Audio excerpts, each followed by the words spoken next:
My life was a sterile masterpiece of academic etiquette and a bloodless marriage. Then she arrived, a shadow of obsidian silk in a world of beige walls. Between the dusty stacks of the library, I touched what was forbidden, feeling my pulse hammer against the risk of total ruin. My wife thinks she knows me, but she has no idea that the man she loves is already dead, replaced by a predator who craves the heat of a betrayal so dark, there is no turning back.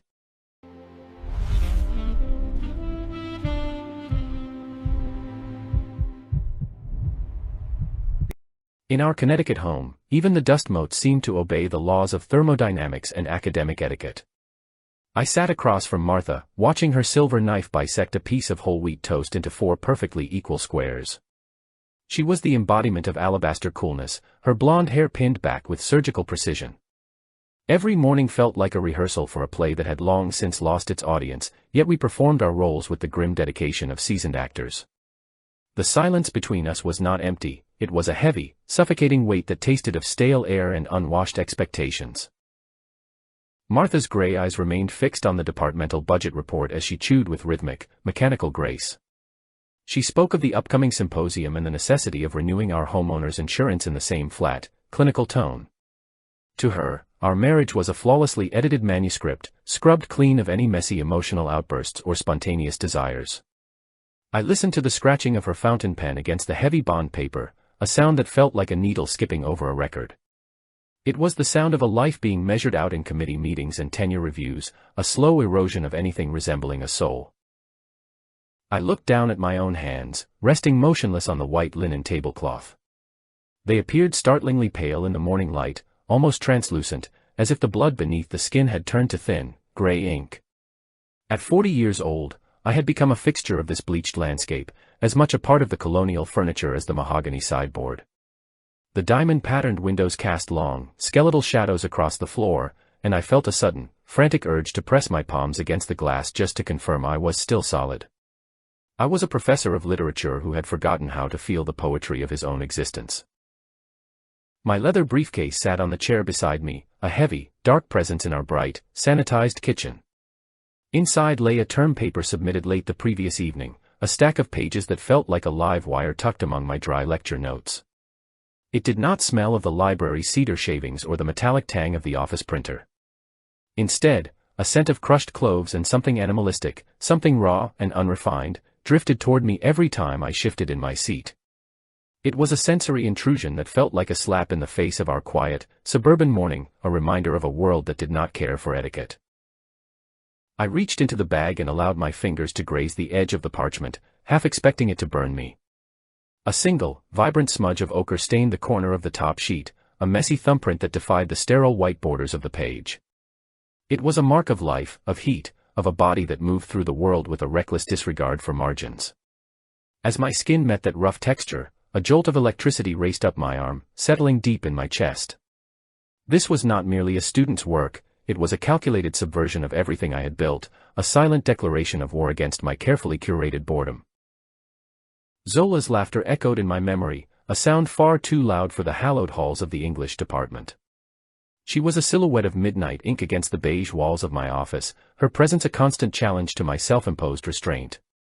I remembered the way her bright, patterned dresses seemed to vibrate with a frequency that made my teeth ache. She spoke of African folklore and the carnal truths hidden within ancient myths, her voice a low, melodic hum that made the air in the room feel thick. Beside the cool, marble perfection of Martha, the memory of Zola felt like a fever dream that I was no longer willing to wake up from. Martha looked up from her tea, her expression unreadable behind the thin, gold frames of her spectacles. She asked if I had reviewed the schedule for the dean's dinner on Friday evening, her voice a sharp reminder of my academic obligations. I nodded, and the lie tasted like ash in my mouth as I forced a smile that felt tight and unnatural. Behind my professional mask, I was drowning in the scent of those cloves, my mind wandering to the dark alcoves of the university library. I was a man standing on the edge of a precipice, staring down into a darkness that promised a terrifying, beautiful kind of destruction. Outside the window, the Connecticut morning was a masterpiece of suburban tranquility and manicured perfection. The sprinklers hummed as they sprayed rhythmic arcs of water over the emerald lawns, and a cardinal flitted between the neatly trimmed hedges. Everything was exactly where it was supposed to be, a testament to order and the quiet desperation of the middle class. Yet, the air inside the kitchen felt suddenly thin, as if the oxygen was being sucked out of the room by an unseen force. I gripped the edge of the table, my knuckles turning white, as the domestic harmony began to fray at the very edges of my perception. Then, I saw it, a movement that disrupted the geometric precision of the backyard. A long, distorted shadow stretched across the white picket fence, a silhouette that did not belong to any tree or garden ornament. It was a jagged, dark shape that seemed to pulse with a life of its own, creeping toward the glass doors of our patio. My heart, which had beat with a dull, predictable thud for over 10 years, suddenly skipped a beat, then another, hammering against my ribs. A cold, viscous dread pooled in my stomach as I realized that the wildness I had invited into my thoughts was no longer confined to the pages in my bag. Martha followed my gaze, her brow furrowing in a rare display of confusion as she stared at the empty, sun-drenched lawn.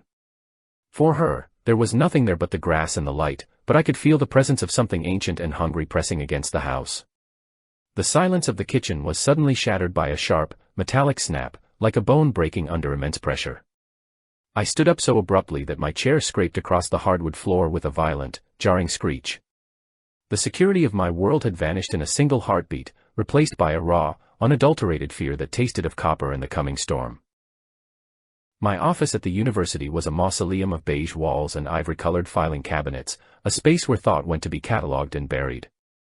The afternoon light filtered through the dust-streaked windows in pale, uninspired shafts, illuminating the spines of books that had not been touched in 3 decades. I sat behind my heavy oak desk, feeling the familiar chill of the air conditioning as it hummed a monotonous tune against the silence of the corridor. It was a room designed for the sterile exchange of ideas, a place where the messy realities of the human heart were strictly forbidden. I stared at the blank screen of my computer, my mind a hollow shell of academic citations and department memos. The door swung open without the courtesy of a knock, a sudden intrusion that shattered the sepulchral stillness of my sanctuary. Zola stepped inside, and it felt as though the very air in the room caught fire, her presence a vivid slash of gold against the drab environment. She was wearing a dress of such brilliant, aggressive yellow that it seemed to mock the somber dress code of the faculty. Her skin was the color of a midnight sky just before the arrival of a devastating storm, a deep and matte darkness that appeared to absorb the weak sunlight.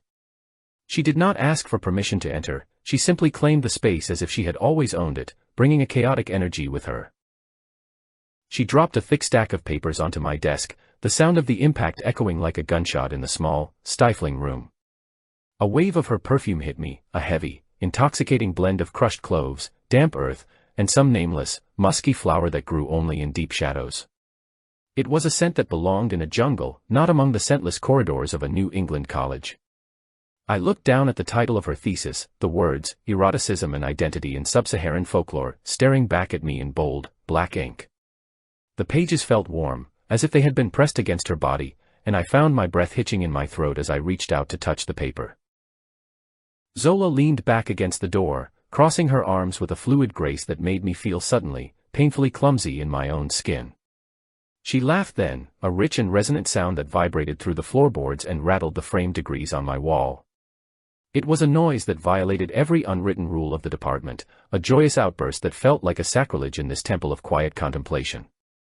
I tried to find my voice, to offer some professional critique on her citations or her methodology, but the words withered on my tongue. I was mesmerized by the way the light danced across her collarbone, highlighting the smooth, obsidian texture of her throat. I managed to murmur something about the structure of her second chapter, focusing on the way she handled the metaphor of the hunt. I kept my eyes fixed on the paper, terrified that if I looked at her for too long, I would lose the ability to speak entirely. She began to pace the small room, her yellow dress swishing against the stacks of journals and ungraded essays with a rhythmic, hypnotic sound. Every movement was a deliberate provocation, a sensory assault that I was entirely unprepared to defend against. She spoke of the trickster gods who lived in the cracks between the worlds, and the goddesses who required blood and honey to be truly appeased. Her words were like a rhythmic pulse, a drumbeat that seemed to sync with the frantic thumping of my own heart in the silence. She described the rituals of the harvest and the way the earth itself was seen as a body that needed to be loved with a desperate, animal intensity. I found myself leaning across the desk, my professional distance evaporating like mist in a desert sun. The academic jargon I usually relied on felt clumsy and inadequate to describe the images she was conjuring in the air. I noticed the tiny, golden hoops in her ears, how they caught the dying light and threw small, dancing glimmers against the obsidian curve of her jaw. She stopped in front of the tall, mahogany shelves that housed my collection of 17th-century poetry and rare manuscripts. Her long, dark fingers trailed over the spines of the leather-bound books, leaving ghostly marks in the thin layer of dust. She spoke of the poets I loved, but she did so with a visceral intensity that made their words seem dangerous and new. "You spend so much time studying the anatomy of desire on the page, Thomas," she whispered, using my first name for the first time. "But theory is a dead language when it is separated from the pulse of the living world. You are suffocating in this beautiful, ivory cage of your own making." I rose from my chair, drawn toward her by an invisible tether that I had neither the strength nor the desire to break. The air between us was thick with a static charge, a tension so palpable that I expected to see sparks jumping from the metal edges of the bookshelves. As I stood beside her, the contrast of our appearances was a shocking, graphic display of opposites. My hand, resting on the shelf, looked like a piece of bleached parchment or a withered root. Her hand, hovering just inches away, was a vibrant, living thing, the color of rich espresso and ancient mysteries. The sight of our skin in such close proximity sent a shiver of terror through my chest. She did not wait for me to bridge the gap, but instead turned toward me, her dark eyes locking onto mine with a predatory focus. She reached out and placed her palm against mine, a simple gesture that felt like an explosion of sensory information. Her skin was incredibly soft, yet it radiated a heat that made my own blood feel cold and sluggish by comparison. The touch was an anchor, pulling me out of the abstract world of academia and into the terrifying reality of the present moment. I could feel the individual ridges of her fingerprints, the subtle vibration of her pulse, and the sheer, overwhelming weight of her intent as we stood in the shadows. We moved deeper into the stacks, where the light of the afternoon could not follow us and the air smelled of old paper and secrets. The rows of books became a fortress, shielding us from the prying eyes of the world and the judgments of the faculty. I felt her breath against my neck, a warm and rhythmic puff of air that smelled of the dark coffee she had been drinking. Every nerve in my body was screaming a warning, yet I leaned into the sensation, surrendering to the chaotic gravity of her presence. The silence of the library was no longer a comfort, it was a conspirator in the slow, methodical destruction of my former self and my marriage. The lines between her folklore and our reality began to blur until there was nothing left but the friction of our proximity. I felt the rough texture of the book spines against my back as I was pressed into the shelf, the scent of her cloves filling my lungs until I was lightheaded. This was the practice she had spoken of, the visceral application of her thesis that no amount of research could ever replicate. My hands, once so careful with delicate manuscripts, found a new and desperate purpose as they explored the contours of her warmth. It was an act of profound betrayal, not just of my wife, but of the very foundation of my disciplined, scholarly life. In the half-light of the 17th century section, I watched the way her dark hair spilled over my white shirt, a visual metaphor for my total surrender. Every touch was a deconstruction of my identity, a peeling away of the layers of etiquette and restraint I had spent 40 years constructing. I was no longer a professor, a husband, or a respected member of the community. I was a man rediscovering the primal language of his own skin. The shadows seemed to lengthen around us, swallowing the ivory walls and the beige carpet until the only thing that remained was the heat of our intertwined bodies. I was falling into an abyss, and I did not want to be saved. When the echoes of our shared breathing finally faded, the silence of the university felt different. It was heavy with the weight of an irreversible choice. I watched her adjust the yellow dress with a calm, cat-like efficiency, her expression one of quiet triumph as she looked at my disheveled state. There was no shame in her eyes, only a deep and knowing amusement that made me feel both exposed and exhilarated. She picked up a stray page of her manuscript from the floor, smoothing it out with a hand that still felt warm against my memory. Without a word, she turned and walked toward the door, leaving the scent of cloves to linger like a stain on the afternoon air. I remained in the shadows for a long time, listening to the distant sound of her footsteps fading down the marble corridor. My reflection in the glass of a bookcase showed a man I barely recognized, his eyes wide and haunted by the ghost of a thrill he had never known. I straightened my tie and smoothed my hair, trying to reassemble the fragments of my persona before I had to face the world. The office felt smaller now, the beige walls more oppressive, and the books on the shelves seemed like dry, useless husks. I had crossed a threshold that did not allow for a return journey, and the knowledge of it sat in my stomach like a cold stone as the sun began to set. I walked out of the building and into the cool, biting air of the Connecticut evening, my hands trembling as I reached for my phone. The screen illuminated my face with a harsh, artificial glow as I dialed Martha's number, my heart hammering against my ribs. When she answered, her voice was the same clinical, measured tone I had heard 1,000 times, asking if I would be home in time for our dinner reservation. I told her that I was running late, that a student had required extra help with a complex passage of Middle English. The lie felt incredibly smooth and effortless, as if I had been practicing it my entire life for this specific moment of betrayal. As I spoke to my wife, I could still feel the phantom heat of Zola's skin against my palm and the lingering taste of her on my lips. It was the taste of a foreign, forbidden sun, a flavor that was far more intoxicating than any wine or any academic accolade I had ever received. This deception was not a burden, it was a secret fuel that made the gray suburban landscape around me seem suddenly, dangerously colorful. I hung up the phone and looked up at the darkening sky, feeling a strange sense of liberation in my own corruption. The drive home would be long, but I no longer feared the silence of the house, for I carried a fire within me that Martha could never extinguish. The drive back to our Connecticut suburb was a descent into a world where everything had been scrubbed of its color and its pulse. I moved through the twilight as if I were underwater, watching the identical houses with their glowing windows float past my windshield. Each lawn was a masterpiece of suppression, the grass trimmed to the exact same height as if to prevent any blade from expressing its own individuality. My hands felt heavy on the leather steering wheel, still carrying the ghost of a warmth that did not belong in this landscape of frozen, white perimeters. I felt like a smuggler returning from a vibrant, dangerous continent to a land where even the air was filtered and recycled.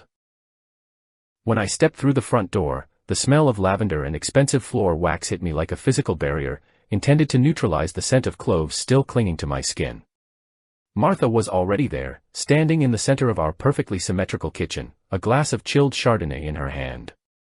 The wine looked like liquid gold in the soft glow of the recessed lighting, but it was a cold, pale gold that offered no warmth. She did not move to greet me, she simply watched me with a gaze that felt like an inventory of my recent transgressions. Her presence was a demand for order, a silent interrogation that began the moment the lock clicked into place behind me.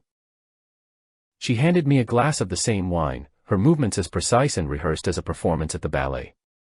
As her fingers brushed against the stem of the glass, I found myself staring at her thin, white wrists, tracing the delicate blue veins beneath her porcelain skin. In my mind's eye, I saw the dark, powerful fingers of Zola wrapped around those same wrists, an image so vivid it made my breath hitch in my throat. It was a phantom overlap, a visual collision of two worlds that could never coexist without tearing my sanity apart. Martha's paleness seemed almost translucent now, a ghost of a woman standing in a house that felt more like a gallery than a home. "You are later than usual, Thomas," she said, her voice sounding like the dry rustle of old leaves or the scratch of chalk against a blackboard. It was a neutral observation, yet it carried the weight of a heavy accusation that she was too refined to state out loud. I took a long sip of the wine, letting the acidic chill numb my tongue so I would not have to provide a detailed explanation for my absence. Every word I spoke felt like a deliberate lie, a structural weakness in the foundation of our life that I was forced to patch with more deceit. The psychological pressure was a low-frequency hum in the room, a sound that only I could hear, vibrating through my shoes. I became obsessed with the way the shadows fell across our white marble countertops, seeking out every point of friction between the light and the dark. During our silent dinners, I would stare at the bottom of my coffee cup, watching the black dregs settle into the white ceramic like a slowly expanding inkblot test.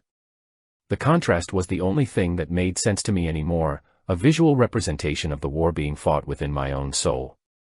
I found myself looking for dark marks on the pristine surfaces of our home, a smudge of dirt or a stray shadow that could break the oppressive purity of the environment.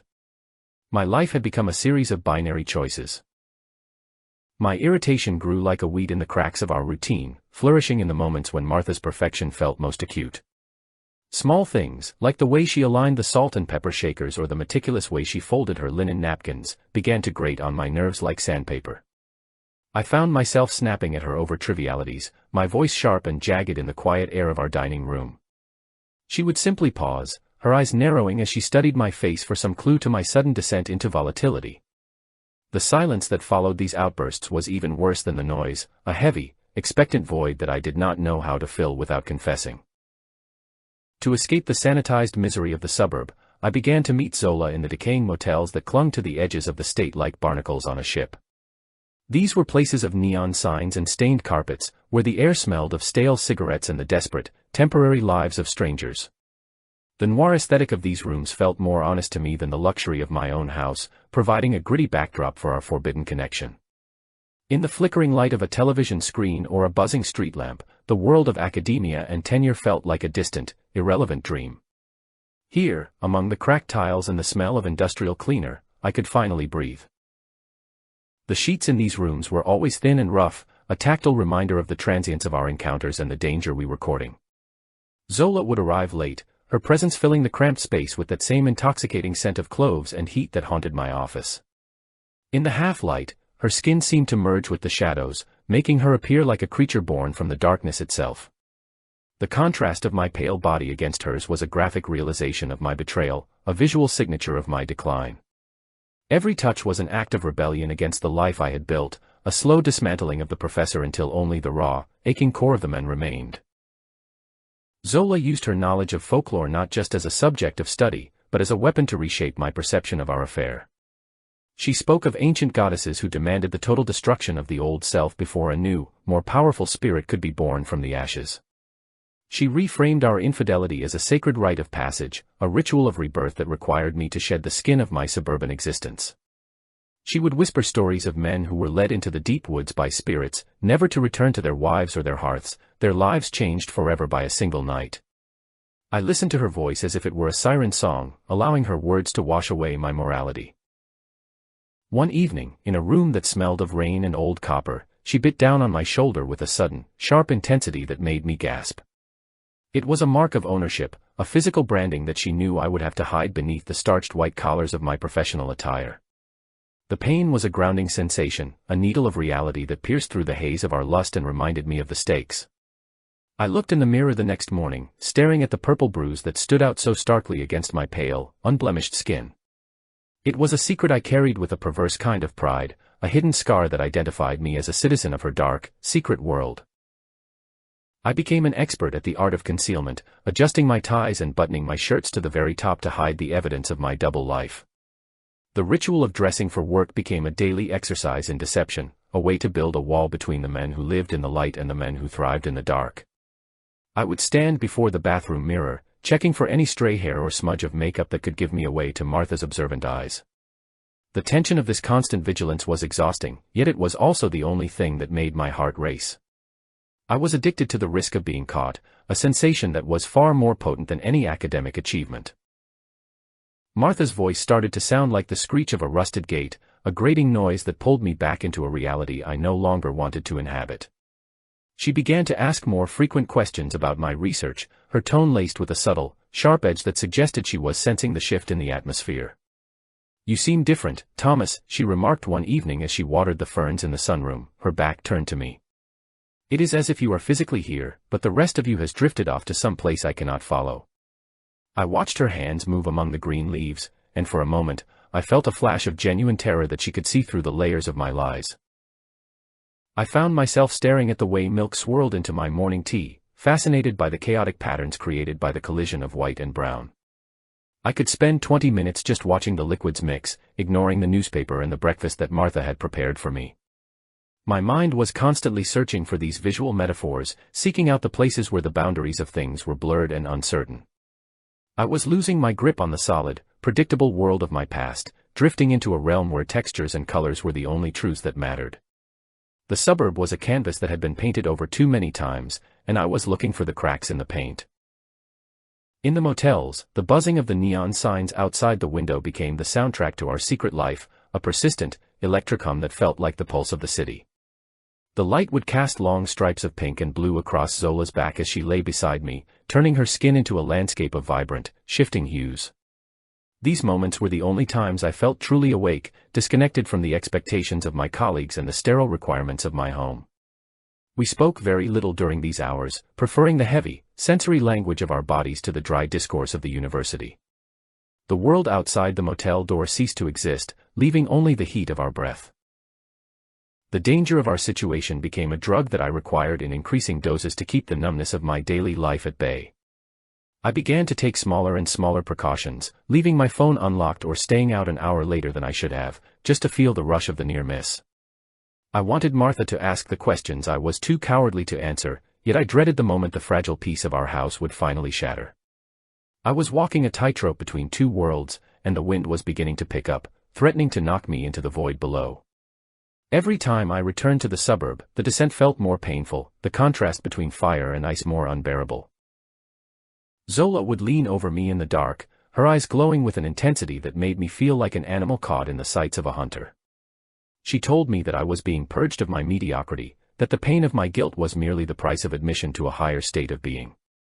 She spoke of the old gods who took what they wanted without apology, and she urged me to do the same, to stop living like a ghost in my own house. Her words were a seductive poison, convincing me that my betrayal was actually a form of courage. I believed her because I had to, because the alternative was to admit that I was simply a weak man who had traded his soul for a few hours of heat.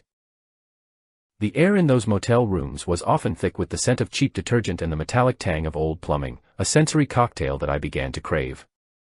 It was the smell of anonymity, of a place where my name and my title held no meaning, allowing me to shed the burden of my reputation for a few hours. I would lie on my back and listen to the muffled sounds of the highway, the distant roar of trucks carrying freight to cities I would never visit. It made me feel like a traveler in my own life, a man who had stepped off the map and was now wandering through the uncharted territories of his own desire. Zola was my guide through this dark, thick wilderness. I would hold my hand against hers in the dim light of the bedside lamp, marveling at how the ivory of my knuckles disappeared into the deep, obsidian warmth of her palm. It was a visual feast that I could never get enough of, a study in light and shadow that felt more profound than any painting I had ever analyzed. Her skin felt like velvet and fire, a combination that made the silk of Martha's nightgowns feel like cold, lifeless plastic. I was a man starving for texture, and Zola was a banquet of sensory experiences that left me both sated and perpetually hungry for more. This obsession with the physical was a shield against the growing psychological dread that followed me. One morning, Martha stood by the window as I was preparing to leave, the light catching the fine lines of concern that had begun to etch themselves around her eyes. She reached out to straighten my collar, her touch light and clinical, and for a second, I feared she would feel the heat of the mark Zola had left there. I flinched away from her hand, a reaction so sudden and violent that she actually stepped back, her face a mask of wounded surprise. "You are like a wounded animal lately, Thomas," she whispered, her voice trembling with a rare display of emotion that unsettled me more than her usual coldness. I did not answer her, I simply grabbed my briefcase and fled the house. The drive to the university that day felt like a journey through a landscape of ghosts, the familiar landmarks of my life appearing strange and distorted. I could no longer see the beauty in the orderly rows of trees or the clean lines of the academic buildings, all I saw were the barriers that kept me from the darkness I craved. My mind was a whirlpool of mythological imagery and motel room shadows, a chaotic mess that I struggled to organize into coherent lectures for my students. I was losing the ability to distinguish between the reality of my responsibilities and the fantasy of my secret life. The precipice was no longer in the distance, I was standing on the edge. The night I returned home after she had branded me with the bite on my shoulder, I sat in the car for a long time before going inside. I watched the automatic sprinkler systems begin their nightly dance across the lawns of our neighbors, the water shimmering like silver needles in the moonlight. My shoulder throbbed with a dull, insistent rhythm, a secret heartbeat that was louder than anything in the quiet Connecticut air.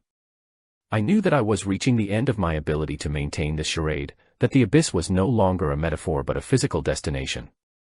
As I stepped toward the front door, I felt the starched fabric of my shirt press against the wound. The sky over the Connecticut River Valley had turned a bruised shade of purple, the color of a fresh trauma, as the storm front rolled in from the west. Large, heavy drops of rain began to pelt the stone gargoyles of the university library, creating a rhythmic, percussive sound that felt like the drumming of fingers on a wooden table. I stood by the side entrance, my pulse thrumming in my temples, holding the heavy iron key that gave me access to a world of silence. The air was thick with the scent of ozone and wet pavement, a sensory warning that the natural world was about to reclaim its dominion over the manicured lawns and the orderly lives of the faculty. Inside, the library was a cavern of shadows, the air tasting of centuries-old dust and the sweet, decaying scent of leather bindings and decaying glue. My footsteps echoed against the polished marble floors, a lonely and intrusive sound that felt like a confession whispered in a cathedral.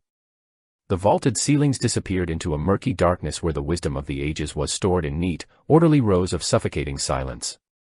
I had always found peace in this architectural manifestation of human reason, but tonight, the familiar environment felt alien and cold, as if the books were watching me with a collective, silent disapproval that I could feel in my bones. Zola appeared out of the gloom of the main foyer, her presence a sudden, vibrant interruption to the monochromatic stillness of the hall. She was wearing a trench coat that shimmered with the rain, her hair damp and smelling of that same intoxicating clove and wild earth. She did not say a word as she approached me, her dark eyes reflecting the faint, amber glow of the emergency lights like two pools of obsidian. She looked like a shadow that had finally decided to step into the light, a creature of the night that had wandered into the sanctuary of the day. The sound of her breathing was the only thing that filled the vast, hollow space between the towering shelves. We moved deep into the heart of the library, passing the white marble busts of great philosophers and poets whose names were etched in stone. These frozen, pale faces seemed to watch us with sightless eyes, their silent wisdom a stark contrast to the living, breathing heat that Zola brought into the room. She stopped in the center of the great hall, where the light from the rising moon filtered through the stained glass, casting patterns of deep blue and crimson across the floor. She slowly removed her coat, revealing the dark, matte depth of her skin against the stark, white background of the classical statuary. It was a visual collision that made the air in my lungs feel thin. She gestured toward the rows of ancient folios, her voice a low and melodic hum that vibrated through the cold, academic air. She told me that for all the millions of words contained in these rooms, not a single one of them could capture the truth of a single heartbeat. Her thesis was no longer a matter of ink and paper, it had become a physical reality that she was preparing to demonstrate in the most sacrilegious way possible. She walked toward the bust of Aristotle, her dark hand resting on the cold, white forehead of the philosopher. The contrast was so sharp it felt like a physical blow to my senses, a graphic representation of the life I was finally beginning to live. As she moved among the stacks, she began to shed the rest of her clothing, her body appearing like a silhouette carved from the night itself. Against the backdrop of the white marble and the pale, dusty spines of the books, her presence was a primal force that made the architecture of the library seem fragile and insignificant. I felt my own skin prickle with a mixture of terror and an overwhelming, crushing desire that I could no longer contain. My hands, when I reached out to touch her, looked like those of a ghost, pale and reaching from a world of shadows to grasp something that was truly and undeniably solid. The heat of her was a revelation. I felt the rough, cold edge of a mahogany reading table against my palms as I leaned toward her, the scent of her skin drowning out the smell of old paper. We were surrounded by the collected thoughts of 1,000 years, yet in that moment, the only thing that existed was the friction of our proximity. Her skin felt like warm velvet, a texture so rich and deep that it seemed to absorb all the light in the room, leaving only the two of us in a private, dark universe. Every movement was a deliberate act of defiance against the sterile world I had left behind, a way to overwrite the boring, predictable script of my marriage with something raw and unedited. The storm outside broke in earnest then, a flash of lightning illuminating the library with a harsh, flickering brilliance that lasted for a heartbeat. In that white light, I saw our reflection in the glass of the display cases, two bodies merged into a single, chaotic shape that defied the geometric order of the room. The thunder followed immediately, a deep and resonant boom that shook the very foundations of the building and rattled the windows in their frames. It felt as if the world itself was applauding our transgression, or perhaps it was trying to break inside and join us in our beautiful, dark madness. My heart was a drum, beating out a rhythm that had no place in Connecticut. Suddenly, the heavy click of a door echoing from the far end of the foyer froze the blood in my veins. The sound of rhythmic, heavy footsteps began to move across the marble floor, accompanied by the swinging beam of a high-powered flashlight. It was the night guard, making his rounds through the hallowed halls that I had turned into a place of secret, illicit passion. The light cut through the darkness, a long and searching finger of white that danced across the spines of the books and the faces of the marble statues. Panic flared in my chest, a cold and sharp sensation that threatened to choke me as I realized how close we were to total, irredeemable ruin. We moved as one, slipping into the narrow, dark crevice between two towering shelves in the history section. The space was cramped and smelled of old leather and Zola's cloves, the air between us so hot it felt as if it might ignite. I pressed my back against the shelf, feeling the hard edges of the books digging into my spine, while Zola pressed her body against mine to hide from the searching light. My heart was pounding so loudly I was certain the guard would hear it, a frantic, animal thudding that echoed the rhythm of the African drum Zola had once described in her work. We were suspended in a moment of pure, crystalline terror. The flashlight beam swept over the edge of our shelf, illuminating the dust motes dancing in the air just inches from my face. I watched the light crawl across the floor, highlighting the discarded yellow dress and the dark coat that lay like a stain on the white marble. I held my breath until my lungs burned, my eyes locked on the spot where the guard's shadow moved against the opposite wall. The threat of discovery was a physical weight, pressing down on us and driving our shared intensity to an almost unbearable peak. In that darkness, with the light of the law so close, the bond between us was forged into something harder and more permanent than any academic vow. The footsteps slowed, then stopped directly at the entrance to our aisle, the silence that followed more terrifying than the noise had been. I could hear the faint, metallic scrape of the guard's belt and the low, muffled static of his radio as he stood there, deciding whether to investigate the shadows. Then, after what felt like an eternity of suspended time, the footsteps resumed, moving away toward the science wing with a steady, unhurried pace. The tension in my body snapped like a taut wire, leaving me trembling and gasping for air as the light faded into the distance. We had survived, and the victory felt like a shot of pure, undiluted adrenaline. Zola leaned in close, her lips brushing against my ear as she whispered words that would haunt me for the rest of my life. She told me that from this moment forward, I no longer belonged to the university, the faculty, or the dry, white world of my past. I was hers now, a prisoner of the darkness we had shared in the heart of the Temple of Knowledge. Her voice was like a silken tether, pulling me further away from the man I used to be and toward the abyss I had so eagerly sought. I realized then that I did not want to be rescued, that the man who had entered this library an hour ago was dead, replaced by someone I did not yet fully understand. The walk back to my car was a blurred sequence of rain-slicked pavement and the fading rumble of the storm in the distance. I felt as if I were floating above the ground, my body still vibrating with the aftershocks of the library and the narrow escape from ruin. The Connecticut suburb looked like a toy village under the streetlights, a place of plastic houses and artificial lives that held no more meaning for me than a child's storybook. I was a man returning from a war, carrying secrets that would incinerate the peace of my neighborhood if they were ever allowed to breathe. The cold air of the night was a welcome relief against the fever that still burned in my skin. When I entered my house, the silence was even more oppressive than usual, a heavy and sterile weight that seemed to mock the chaos of my emotions.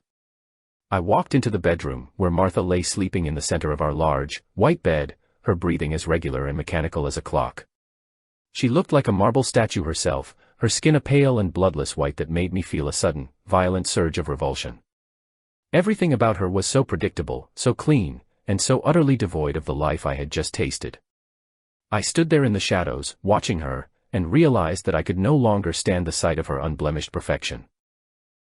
She shifted in her sleep, her hand reaching out to touch the empty space where I should have been, her fingers pale and delicate against the silk pillowcase. I stepped back into the darkness of the hallway, unable to bring myself to touch her or to lie down in the bed we had shared for over 10 years. The very thought of her cool, clinical embrace made my skin crawl with a feeling of profound wrongness. I was a stranger in my own home, a man who had been hollowed out and refilled with a dark and dangerous substance. My old life felt like a suit of clothes that no longer fit, a garment that was choking the very life out of me. I went to my study and sat in the dark, listening to the house settle and the distant sound of a car passing by on the street outside. I thought about the library, the marble busts, and the way Zola's skin had looked in the flash of lightning. I thought about the words she had whispered to me, and the way they had felt more real than any book I had ever read or any lecture I had ever given.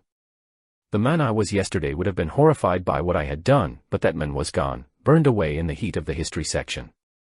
I was ready to destroy everything I had built, just to stay in the dark with her.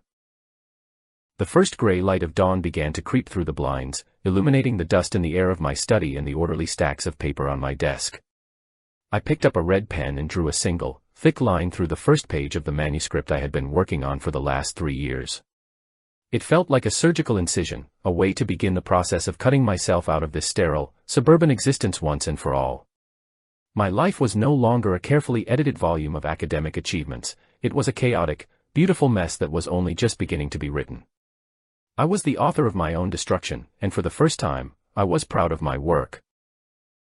I walked to the window and watched the sun rise over the perfectly manicured lawns of my neighbors, the light revealing the cracks in the pavement and the weeds hiding in the hedges.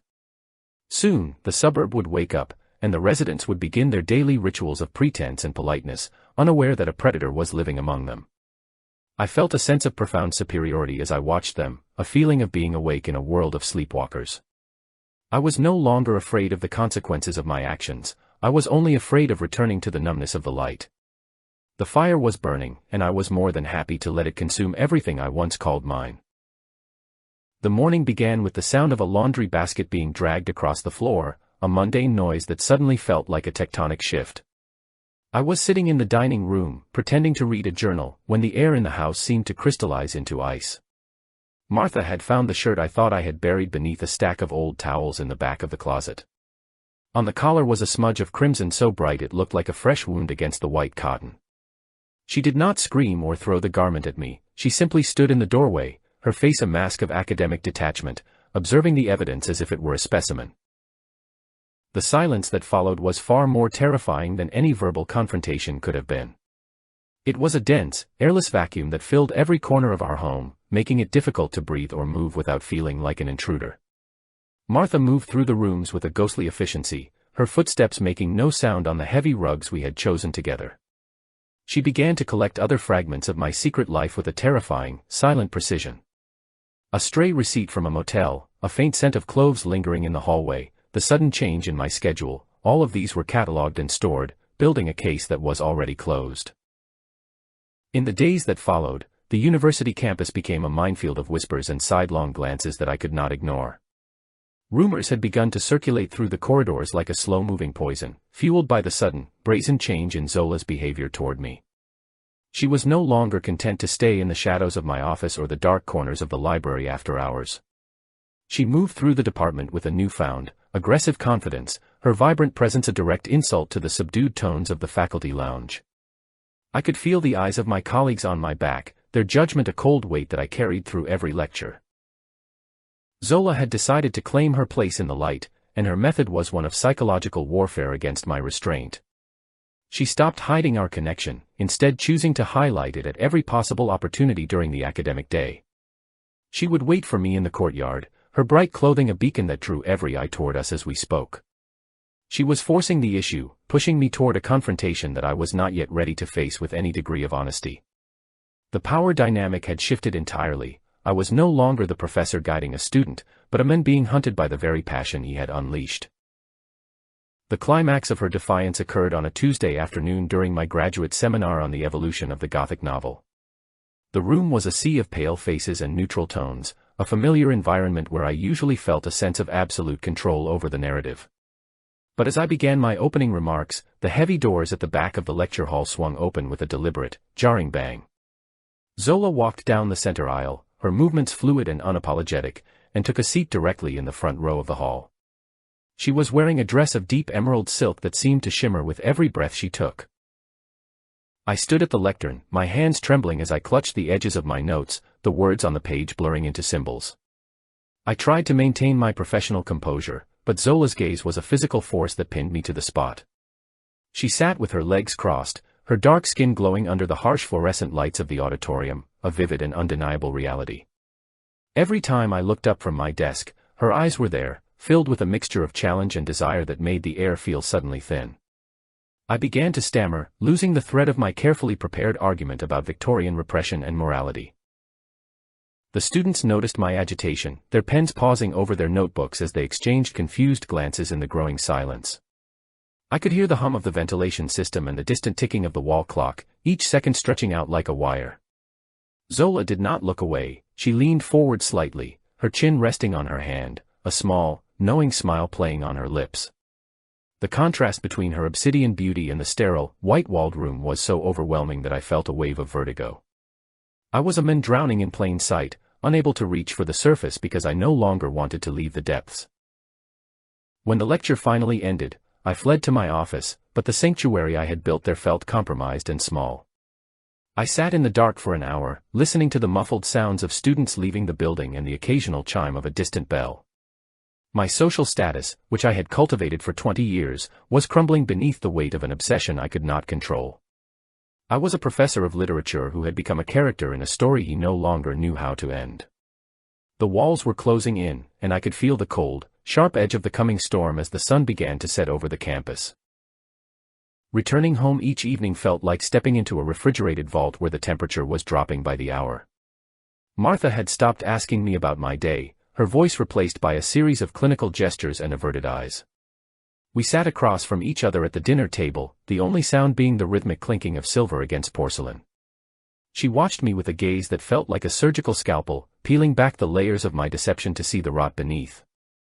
I felt as though I were a patient on an operating table, fully awake but unable to move while she performed her grim, diagnostic assessment of our life.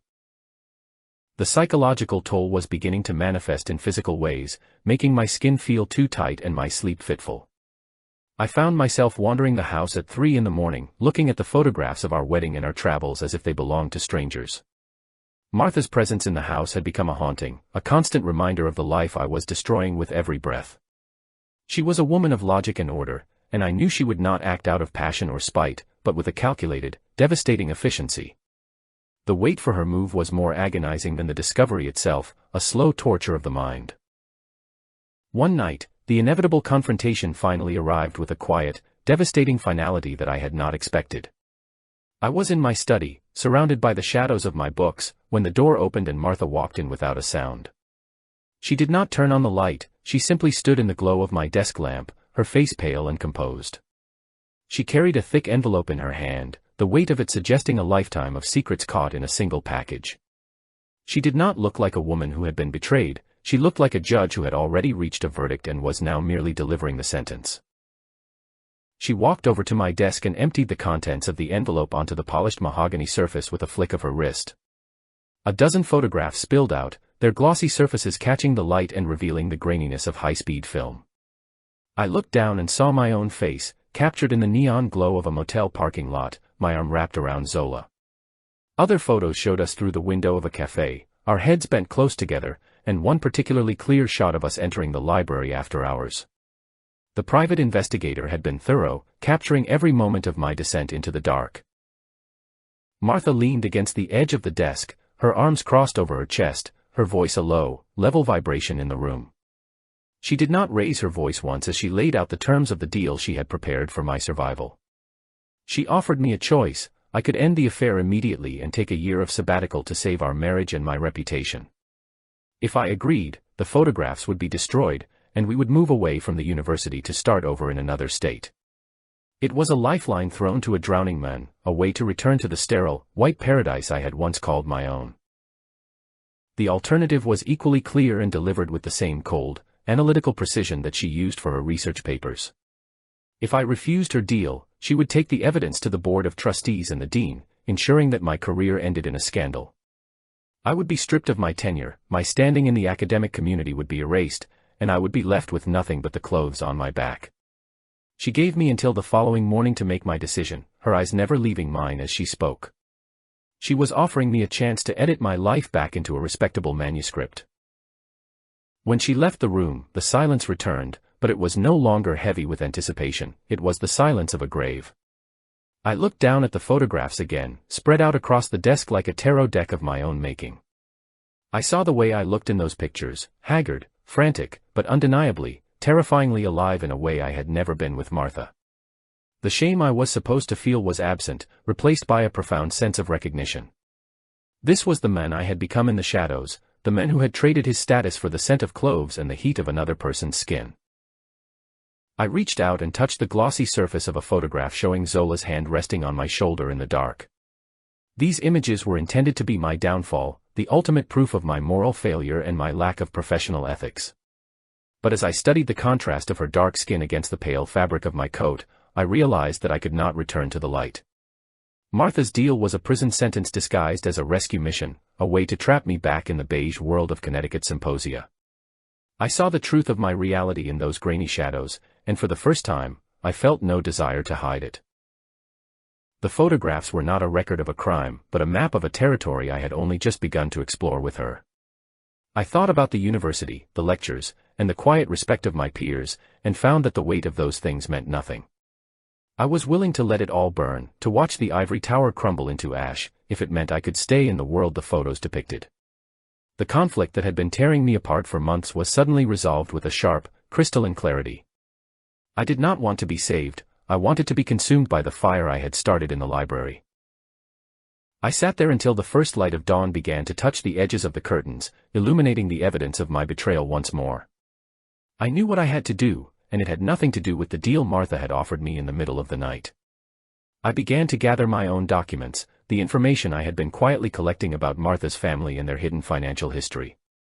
If she wanted to play a game of clinical destruction, I would show her that I had learned more from my studies of tragedy than she ever could. The noose was tightening, but I was the one holding the rope. I stood up and walked to the window, watching the sun rise over the perfectly manicured lawns of the neighbors one last time. Soon, the house would be filled with the sound of Martha waking up, expecting my surrender and my return to her cold, white world.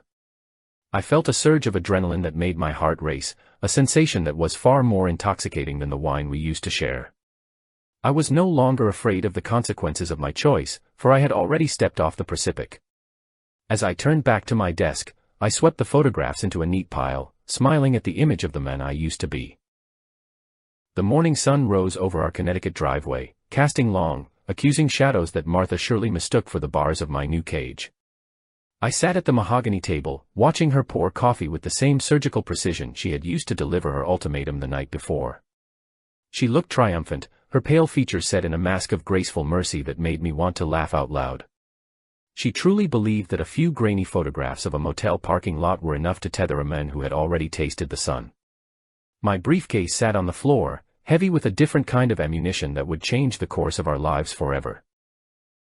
I did not offer the apology she was so clearly waiting for, nor did I show a single tremor of fear as I reached into my bag. I pulled out a slender blue folder, filled with the records of her father's shadow corporations and the systematic embezzlement from the university foundation that she had so conveniently ignored.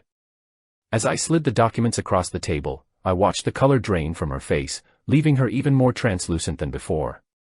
The sound of her sharp, shallow intake of breath was the only music I needed in that sterile kitchen. The predator had suddenly realized she was the prey in a game she had never mastered. I spoke in a low, measured voice, laying out the narrative of her family's ruin with the same cold elegance I applied to a lecture on Milton. I explained how easily these files could find their way to the federal prosecutor's desk if she chose to pursue her crusade against my reputation. It was a masterclass in psychological deconstruction, watching her realize that her entire world was built on a foundation of sand and stolen money. By the time I finished my coffee, she was shaking, her white hands gripping the edge of the table until her knuckles turned the color of bone. The power had shifted irrevocably in the span of 10 minutes. The destruction was swift and absolute, executed with a clinical efficiency that left no room for sentiment or second thoughts. Within 7 days, I had used my connections to ensure that her tenure was challenged and her family's accounts were frozen under a cloud of suspicion. I watched from the shadows as she was escorted from her office, her head bowed as the very colleagues she had tried to impress whispered behind her back. There was no grand scene, just the quiet, methodical erasure of a woman who had tried to play a game she did not understand. I felt a profound sense of liberation in my own cruelty as I packed my belongings. Leaving the suburb behind felt like shedding a heavy, suffocating skin that had been tight around my throat for over 10 years. I drove away from the manicured lawns and the silent houses without a single backward glance, the interior of the car smelling of leather and the promise of heat. My bank account was full, my secrets were safe, and the road ahead felt like a blank page waiting for a more visceral kind of ink. The air grew thicker and more humid as I moved south, the sterile New England winter giving way to the lush, decaying beauty of a world that did not care for the rigid boundaries of morality or academic decorum. Now, I stand on the veranda of a house in New Orleans, where the air is so heavy with the scent of jasmine and damp earth that it feels like a physical embrace. The wrought iron railings are covered in peeling black paint, and the street below hums with a chaotic, vibrant energy that Connecticut could never imagine. Here, the shadows are deep and welcoming, and the light is a golden, liquid fire that turns the skin into a landscape of desire. I am no longer a professor trapped in a beige office, I am a man who has finally found a setting that matches the darkness of his own soul. The river hums a low song of total and absolute freedom. On the table behind me sits the official confirmation of a multi-year research grant, a document that ensures my continued status and luxury in this new life. It is a brilliant piece of scholarship, exploring the intersection of folklore and carnal identity with a depth that I could never have achieved on my own. Zola wrote every word of it, her genius flowing through my name like a secret river that feeds a public fountain. We have built our success on a beautiful lie, a theft of intellectual property that feels far more satisfying than any honest achievement. We are partners in a crime that the world calls a triumph of modern academic thought. I take a long sip of 20-year-old cognac, the amber liquid burning pleasantly in my throat as I watch the sunset bleed across the horizon. The ice in my glass clinks with a rhythmic, musical sound that echoes the heartbeat of the city waking up for the night. I think of Martha occasionally, picturing her in a cramped, two-room apartment back in the gray cold of the north. I imagine her standing under the flickering fluorescent lights of a grocery store, her delicate white hands scanning items for people who do not know or care about her former prestige. She has become the ghost that she always resembled in our sterile, quiet home. She is probably wearing a cheap, polyester uniform now, the fabric scratching against her skin as she counts out coins for strangers. The inheritance is gone, the tenure is a memory, and her reputation is a stain that will never be washed away. This image does not fill me with guilt or pity, it provides a sense of profound, aesthetic satisfaction. It is the perfect ending for a woman who tried to use morality as a weapon against passion. I have replaced her cold, clinical presence with something that actually breathes, and the cost of her total destruction was a price I would gladly pay again without a single moment of hesitation. Inside the house, a record player is scratching out a slow, sultry jazz melody that seems to pulse in time with the flickering street lamps outside. Zola begins to dance in the center of the room, her silhouette a dark and fluid shape against the golden light of the drawing room. She moves with an animal grace that makes the very air around her seem to vibrate with heat and intent. She is wearing a silk robe of deep crimson, the fabric clinging to her obsidian skin as she turns, lost in the music and the victory we have snatched from the jaws of ruin. She is the priestess of this new, lawless temple we have built on a foundation of bone. The taste of the cognac is a complex map of oak and fire, lingering on my palate like the memory of the lies I told to get here. I watch a moth flutter around the porch light, its wings a frantic blur against the yellow bulb, a small and desperate thing compared to the vastness of the night. Down on the street, the sound of laughter and clinking glasses rises up from the sidewalk cafes, a symphony of indulgence that matches my own state of mind. There is a freedom here in the decay, a sense that everything is allowed as long as it is done with enough style and conviction. I exhale slowly, letting the tension of a decade in Connecticut finally fade.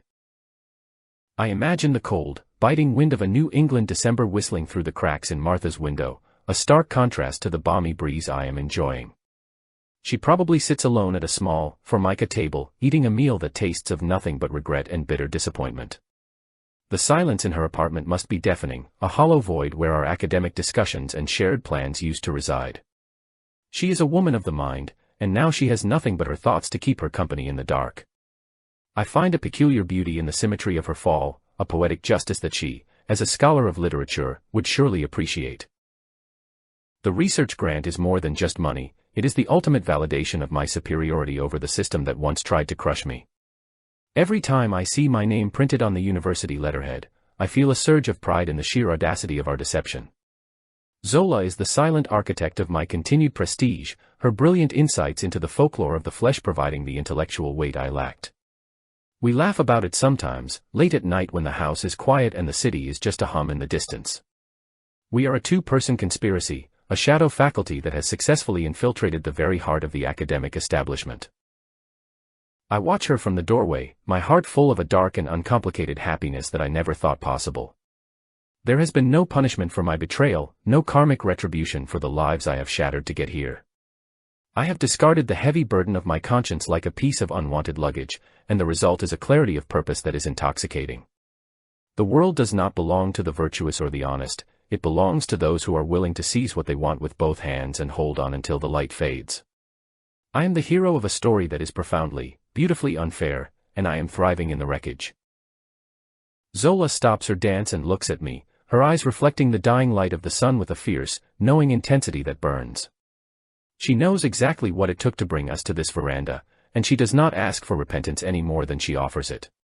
She is the manifestation of the folklore she wrote about, a force of nature that does not recognize the boundaries of human law. She walks toward me, her bare feet silent on the dark wood of the floor, her presence a sensory assault of cloves and warm skin.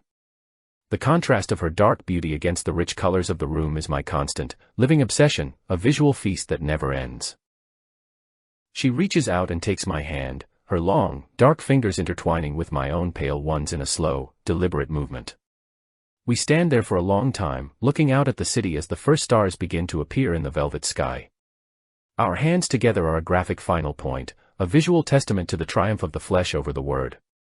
We have built a paradise on the ruins of another woman's life, and the foundation is stronger than any marriage vow I ever took. The injustice of our happiness is the most delicious part of the meal, a secret spice that only we can taste as the shadows of the evening grow long and deep around us. The jazz music swells, filling the house with a mournful yet triumphant sound that seems to celebrate our escape from the mundane. I lean back in my chair, closing my eyes and feeling the warm breeze of the delta brush against my face like a silk veil. There is no lingering fear of discovery, no shadow of Martha's photographs to haunt my dreams or my waking hours. I have rewritten the ending of my own tragedy, turning it into a dark romance where the villain gets everything he ever desired. The reader may want blood or tears, but they will only find my smile as I disappear into the deep, welcoming heat of the night with no regret.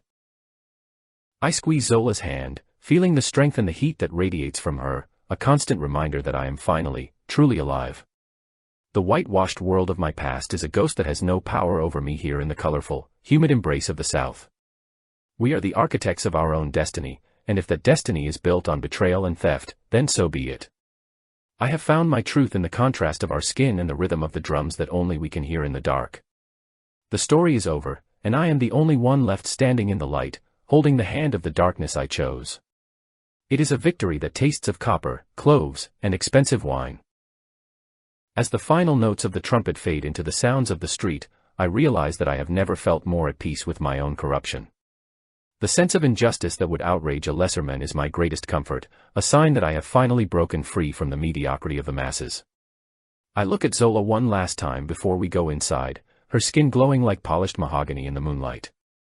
We are the new norm, the masters of a world where passion is the only law that matters.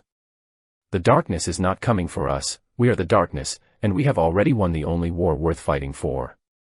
The house is ours, the night is ours, and the future is a golden, lawless void.